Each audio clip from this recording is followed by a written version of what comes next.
Okay, I'm on my way to a project here. It's kind of one that I have to do. Not really one I want to do. But that's the way it is sometimes. So this is an operating horse farm that we have. We board horses here. We have our own horses, but we also board horses for others. And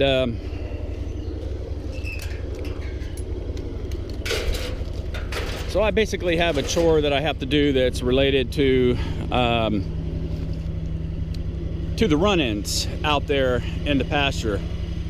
And I have to do a repair because one of the horses has gotten injured because of some metal that we have sticking out on one of those buildings over there. So we'll drive on up there. I'll show you what it is. I've had to do this once before, and it really has to do with one particular horse who's figured something out that the rest of them haven't. And he's really kind of making it a pain. Let's see if I open this gate enough. I did. And so anyway, I got a repair that I'm going to have to do up here to keep him from injuring himself.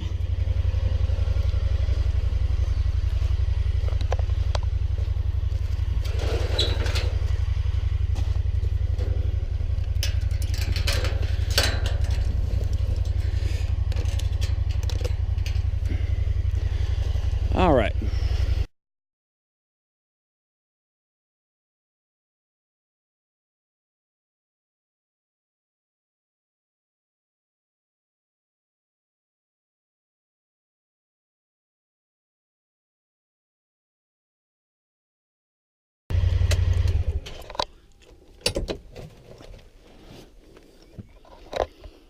They're probably going to come out and see what's going on. Okay, so let me show you the deal here. You might recognize these things. You see them all over the place. They're basically these aluminum garages, aluminum frame garages, and we use them as run-ins for our horses. So this particular area that we have out here is 10 acres of pasture that we have divided up into two 5-acre tracts so we can separate horses. What's going on, big fella? How you doing? You just had to come up here and see what was going on? All right. It's hot out here today, isn't it? So you can see over on that area over there, I have one. And then we have one here, and these are pretty good size. Let's see, I'm trying to remember the dimension of this. I want to say that it's, I believe it's 18 feet wide and 24 feet long, I believe is the dimensions that I did on these. And so you can see we just, these are just great run-ins for the horses. We can feed them in here when we're going to leave them out at night. It has windows. And of course, you know, they can just run in here and they can get out of the weather. But here's the thing. When you first get these buildings, they will kind of, I'm going to make a repair on that while I'm at it.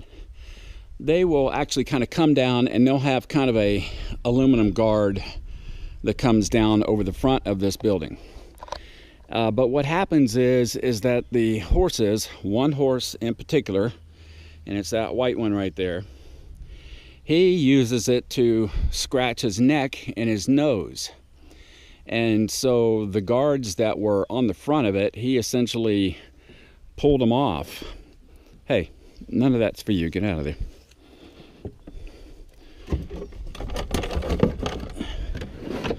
All right.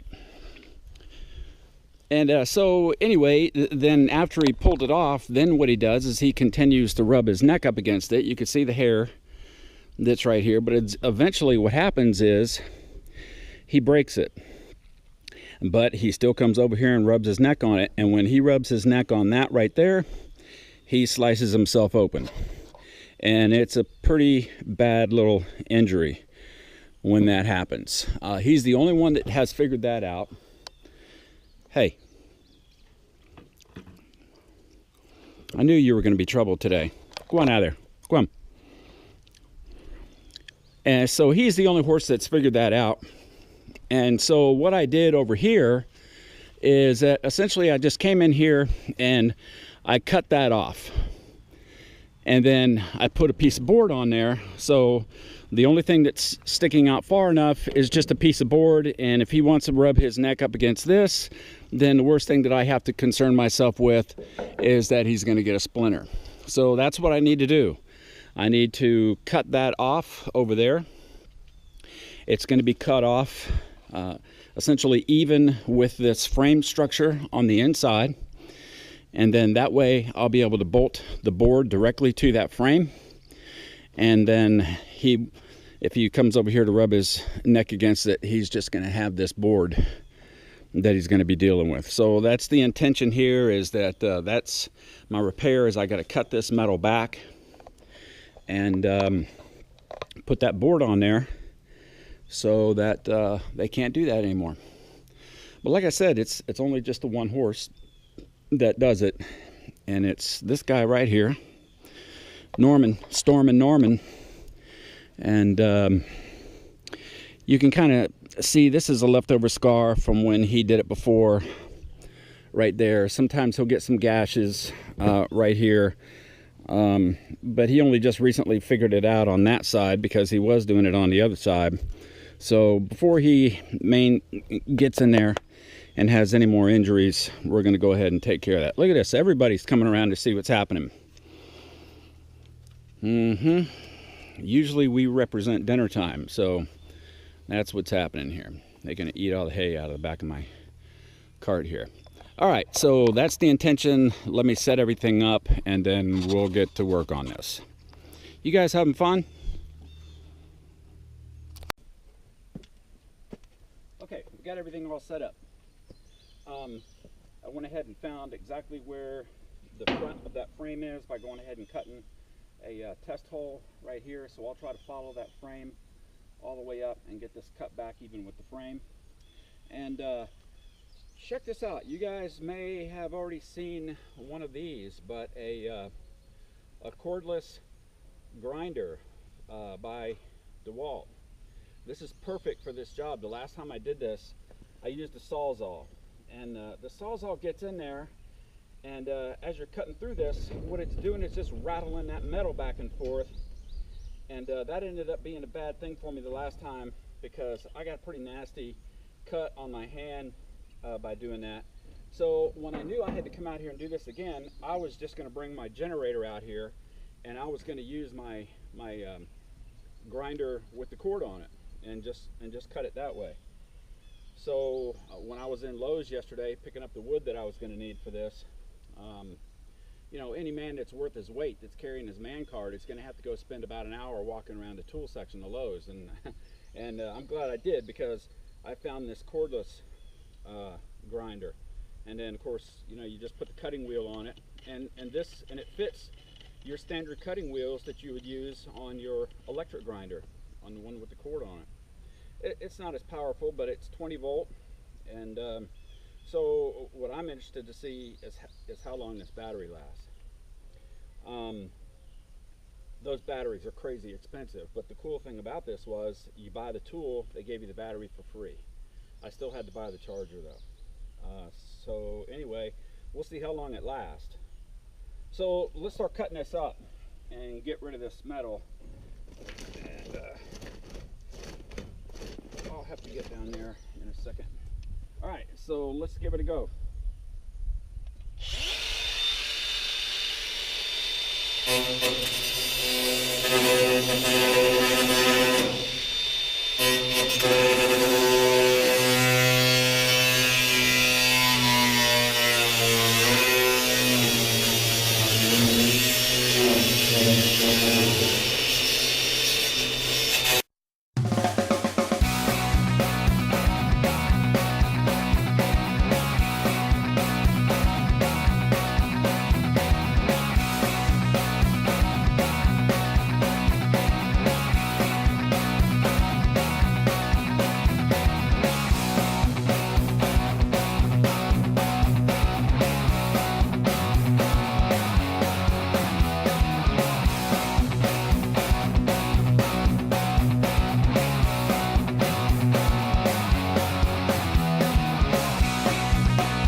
that did that so much quicker than using the Sawzall.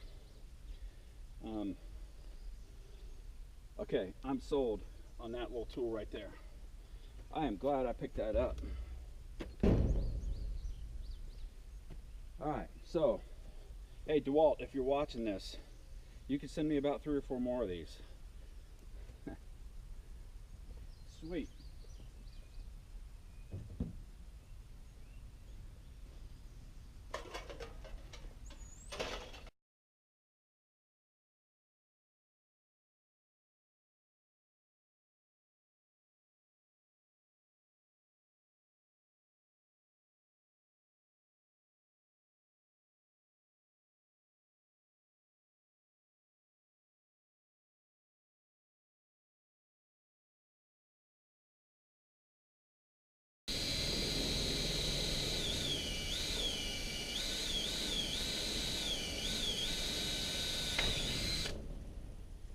That'll work. Now what I can do is just pop one of my screws in there, and that'll hold it in place since I don't have my clamp.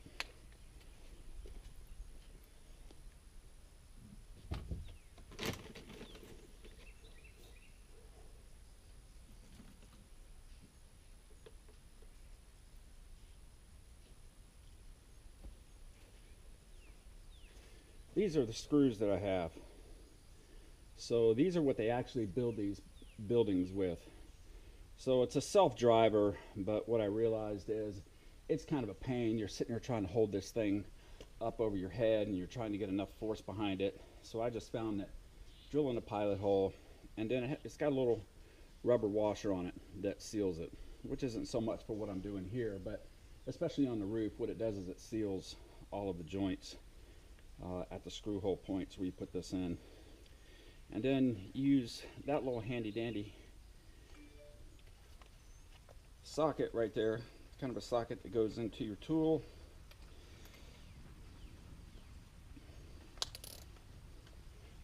Alright, and it's got a magnet on it to hold it in place. And so I can spot where I'm at. Let me go ahead and drill part of it through. So I got part of it drilled through right here. I will stick it in said hole that I just drilled. That is approximately where I want it. I won't put it all the way in, I'll just use it to hold it. That should work right there. Alright, so let's just drill a couple more pilot holes and then I'll be able to screw that all the way in.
Okay, so there it is.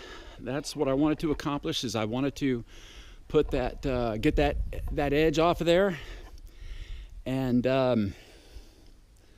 I added the board on there, and then I remember what I did last time now with this edge over here.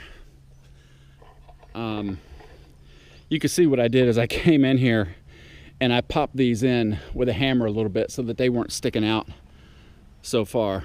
So that way, if he does come around here, then I pop those in a little bit with a hammer. So I'll come back with a hammer and knock those little bit of edges in. And you can see what I'm talking about is these are kind of sticking out a little bit. So what I'll do is I'll just hit those with a hammer, flatten those out. That one's already kind of pushed in, so that's good. All right, so that's good. He comes over here and scratches his head against that now. He might get a splinter, but that's going to be about it. We can live with that.